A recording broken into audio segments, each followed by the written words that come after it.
माशाल्लाह जब से ये निगरान गवर्नमेंट आई है, तब से 2 दफ़ा तेल की कीमतों में इज़ाफ़ा हुआ है। तकरीबन ₹58 फ़ी लीटर तेल की कीमत में इज़ाफ़ा पाकिस्तान की हिस्ट्री में शायद पहली दफ़ा ही हुआ होगा। और आपको मैंने पिछले बिल आपको बताया था, अब ये ₹58 फ़ी लीटर तेल की कीमतों में जो इज़ाफ़ा है, ये मल्टीपल तरीके से महँगाई में इज़ाफ़ा करेगा।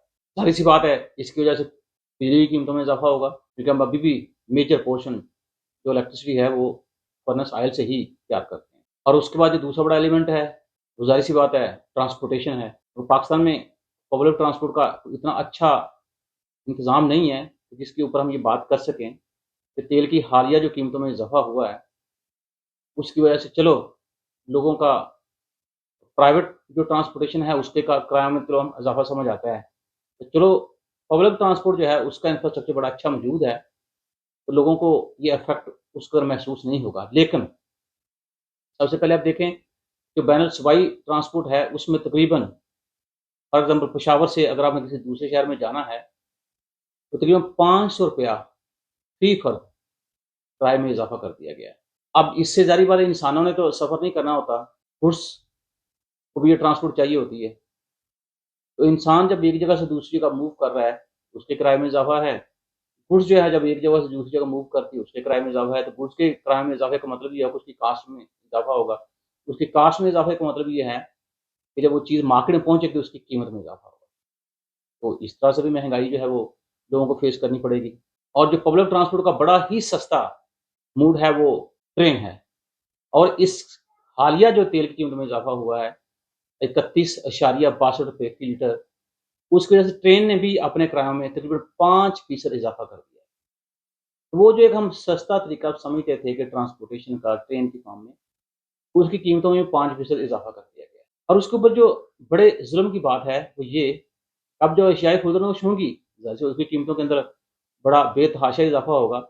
और उसकी जो बताते हैं बड़ी बात, ख़ासकर 2 शहर जो हैं इस्लामाबाद और रावलपिंडी, उसमें ये कहा गया है कि जो पब्लिक ट्रांसपोर्ट किरायों का कंट्रोल करने का निज़ाम बिल्कुल गैर फ़ाल हो चुका है।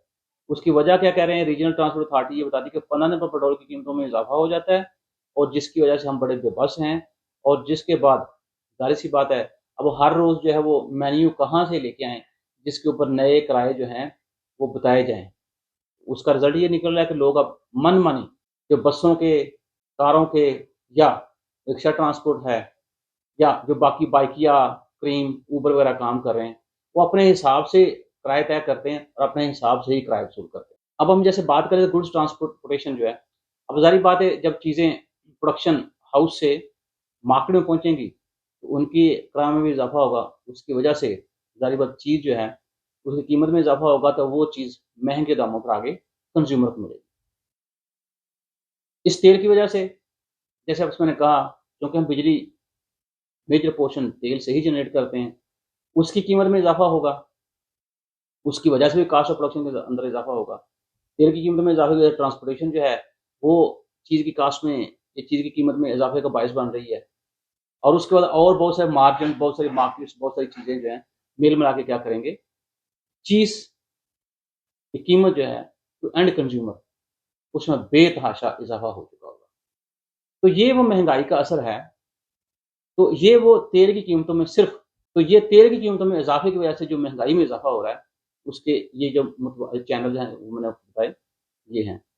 इसी तरह हमें ये भी जस्टिफ़ाई किया जाता था कि जब डॉलर की कीमत में इज़ाफ़ा हो रहा है, तो उसकी वजह से तेल की कीमत में इज़ाफ़ा होगा, क्योंकि इंटरनेशनल मार्केट से तेल जो आपने खरीदा, उसके लिए आपको डॉलर चाहिए। मुल्क के अंदर डॉलर्स की बहुतात उस कदर नहीं है जिस तरह होनी चाहिए। तो इस वजह से डॉलर की कीमत में इज़ाफ़े की वजह से जो लोकल लेवल पे तेल की कीमतों में इज़ाफ़ा हो रहा है। पिछले चंद दिनों से डॉलर जो है 330 से कहाँ 296 से भी नीचे आ गया है। तो क्या अब कोई ऐसा कोई जस्टिफाइंग चैनल है जो हमें ये बताए कि चूँकि डॉलर की कीमत में कमी आ गई है, तो तेल की कीमत में कमी करके लोगों को रिलीफ़ देना चाहिए। लेकिन मेरे ख़्याल में शायद इसके ऊपर चुप साधी हुई है। लोग कंपेयर करते हैं कि पाकिस्तान के अंदर जो तेल की कीमतें हैं, वो अब कनाडा के अंदर जो तेल की कीमतें हैं, उसके बराबर हो गई हैं। अरे भाई! तो आप ये भी तो देखो कि पाकिस्तान में जो पर कैपिटा इनकम है, क्या वो पर कैप इनकम जो है, वो कैनेडियन शहरी जो है, उसके इनकम के बराबर है, मेरा ख़्याल नहीं। कनाडा में कम से कम एक आदमी जो है, या मिनिमम जो वेज है, वो तकरीबन 3 साढ़े 3 लाख है। और हमारे यहाँ जो मिनिमम वेज है, वो देखें अभी हमने 32,000 रुपये सेट की है। अब 3 से साढ़े 3 लाख और 32,000 में हेल ऑफ डिफरेंस। तो हमें ये भी देखना चाहिए कि वहाँ के लोग जो हैं उनका सोर्स ऑफ इनकम क्या है या उनका पर कैपिटा इनकम क्या है और यहाँ के लोगों का पर कैपिटा इनकम क्या है। तो थोड़ा-सा चीज़ों को गौर से पढ़ें। अब जनाब बड़ा ज़ोर दिया जा रहा है कि वो अदारे जो सफ़ेद हाथी बने हुए हैं, उनको प्राइवेटाइज़ किया जाए। हाँ, मैं इस हक़ में हूँ कि प्राइवेटाइज़ किया जाए, लेकिन देखना ये है कि उनको प्राइवेटाइज़ करने से क्या वो जो मुल्की मुआशी तरक्की है, उसके अंदर वाक़ई प्राइवेटाइज़ेशन जो है वो कंट्रीब्यूशन डाल रही है। कहीं ऐसा ना हो कि हम इन अदारों को बेचें तो सही और इनके बेचने से मज़ीद बेकारियाँ जो हैं वो बढ़ना शुरू हो जाएँ। तो कोई भी चीज़ जब आपने प्राइवेटाइज़ करनी है तो उसके सारे प्रो कॉन्स देखे जाते हैं और उसके बाद फिर डिसीज़न किया जाता है।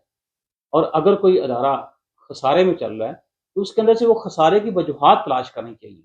बजाय कि हम सीधा ही एक ये हल निकालें, तो भाई इसको प्राइवेटाइज़ कर दो। और एक बड़ी बात जो आप देखेंगे टीवी पर तकरीबन बहुत सारे लोग ये डिस्कस करते हैं कि हुकूमत इशराफिया पर टैक्स लगाती नहीं है और गरीब के ऊपर महँगाई की फार्म में टैक्स पे टैक्स, चाहे वो बिजली की कीमतों में इज़ाफ़ा है, चाहे वो तेल की कीमतों में इज़ाफ़ा है, चाहे कोई और वजह है, तो वो खून निचोड़ा जा रहा है। तो लेकिन हमें ये भी बताया जाता है कि वो टैक्स नेट को हम बढ़ा रहे हैं। अब पता नहीं कब तक बढ़ाएँगे वो टैक्स नेट जो है उसको सही तरह से बढ़ाया जाए, उसके ऊपर काम किया जाए, जो इशराफिया टैक्स नेट के अंदर आती है उसके ऊपर टैक्सेस लगाए जाएँ। तो इसी फॉर्म में मेरे ख़्याल में जो है गरीब उसको रिलीफ़ मिल सकता है, वरना तो गरीब का खून जो है वो सारे हम मिलके चूस ही रहे हैं। जी, मैं अभी एक खबर पढ़ रहा था जिसमें बड़ा अच्छा वो हेडिंग था उसका कि पाकिस्तान में पेट्रोलियम मसनूआत की कीमतों में जो इज़ाफ़ा हो रहा है उसकी वजूहात उन्होंने बताई हैं। तो कहा ये जा रहा है कि पेट्रोलियम मसनूआत की कीमतों में इज़ाफ़े की वजूहात में ऑयल मार्केटिंग कंपनियों और डीलर्स का मुनाफ़ा और रुपए की बेकदरी शामिल है। और ये तो पुरानी बात है, रुपए की बेकदरी जो है, अब तो खैर रुपया बेकदर नहीं है, किसी हद तक उसने अपने आप को रिवाइव कर लिया है। पेट्रोल पर एमओसी मार्जिन ₹6.47 फी लीटर और डीलर्स कमीशन 7.41 तक हो गया है। आप देख लें फी लीटर। वज़ारत ख़ज़ाना के मुताबिक ओएमसी मार्जिन और डीलर्स कमीशन मज़ीद बढ़ाया जाएगा। मतलब ये हुआ कि आने वाले वक़्त में तेल सस्ता होने की उम्मीद आप ना रखें। तो दस्तावेज़ के मुताबिक फी लीटर पेट्रोलियम मसनूआत की खरीदारी पर फ्रेट रेट में ₹1.6 इज़ाफ़ा, जबकि पेट्रोल पर फी लीटर फ्रेट रेट ₹3.77 से बढ़ाकर ₹5.37 तक पहुँच गया है। दूसरी तरफ आलमी मंडी में क्रूड ऑयल की कीमत जो है उस $88.55 फी बैरल से बढ़कर $93.93 तक हो चुकी है। चलें, ये तो इंटरनेशनल मार्केट का मामला है। क्या वो जो मार्जिन है पेट्रोल पर ओएमसी, वो 6.47 से कम होने की बजाय उसको बढ़ा दिया गया है। इसी तरह आगे जो 7.41 तक पहुँच गया है तो क्या इसके अंदर कोई कमी की गुंजाइश है? लेकिन यहाँ सबसे बड़ा एक अच्छा तरीका है कि जब भी कभी अपनी बात अपनी मनवानी हो, तो चुप करके स्ट्राइक कर दो। आप जब स्ट्राइक करते हैं, गवर्नमेंट बेबस हो जाती है आपके सामने और फिर आप अपने मन माने जो आपके तकाज़े होते हैं या क्लेम्स होते हैं, वो गवर्नमेंट से हम मनवा लेते हैं। तो यहाँ पे जो मैं देख रहा हूँ वो ये, और अभी मैं आज कहीं पढ़ भी रहा था कि तकरीबन पाकिस्तान में तेल जो है वो ₹400 फ़ी लीटर तक जाएगा। ₹400 फ़ी लीटर तक तेल जो है उसकी कीमत में इज़ाफ़ा होगा। तो आप तैयार हो जाएँ, 331 तो आप ऑलरेडी पे कर रहे हैं और बाकी पैसे इकट्ठे करना शुरू कर दें। अगर आपने गाड़ी के ऊपर सफ़र करना है, वरना फिर अपने आप को पैदल सफ़र करने के लिए तैयार कर लें, क्योंकि आने वाला वक़्त जो है वो बड़ा ही सख़्त होगा। और जनाब ये बड़ी ही अफ़सोसनाक खबर जो सामने आ रही है कि 2040 तक मामूल से ज़्यादा गर्मी पाकिस्तान में सालाना 1.5 लाख मौत का बायस बन सकती है।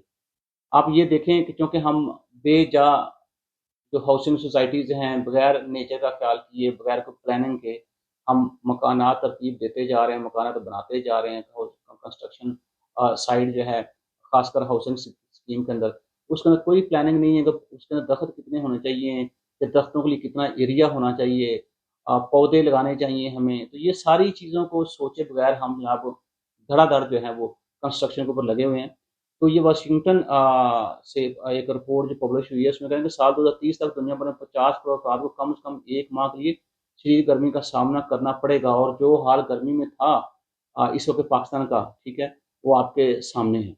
इस बात का इंकशाफ अमेरिकी अखबार वाशिंगटन पोस्ट और कार्बन प्लान की तहकीकाती रिपोर्ट में कहा गया है, शदीद गर्मी का सामना करने वाले इस 50 करोड़ में सबसे ज़्यादा भारत को 27 करोड़ आबादी उसकी शामिल है। इसके अलावा पाकिस्तान में भी 2030 तक 19 करोड़ अफ़राद गर्मी से मुतासर हो सकते हैं। और इसी रिपोर्ट के मुताबिक पाकिस्तान और भारत के वसी इलाके शदीद गर्म और मरतूब मौसम में डूब जाएंगे। तो भाई अपने आप को फ्यूचर में इस गर्मी से बचाने के लिए मेरा ख्याल है घरों के अंदर पौधे रखने चाहिए, घरों के अंदर आपको पौधे लगाने चाहिए और देहात वगैरह के अंदर जो रास्ते हैं, सड़कें हैं, जो लोग किसान डेरों के ऊपर काम करते हैं, मेरा ख्याल है कि हमें दखलअंदाज़ी के ऊपर बड़ी जल्दी जो है वो गौर-व-गौश करना पड़ेगा, वरना गर्मी के अंदर जो आने वाले टाइम में ये एस्टिमेट्स बता दिए गए हैं, मेरा नहीं ख्याल कि कोई बच पाएगा। मेरी जो नाक़सा है वो यही बता रही है कि गर्मी से बचने का तरीका सिर्फ़ और सिर्फ़ आपके अपने हाथ में है और वो तरीका यही है कि दखलअंदाज़ी के ऊपर जितना ज़ोर दिया जाए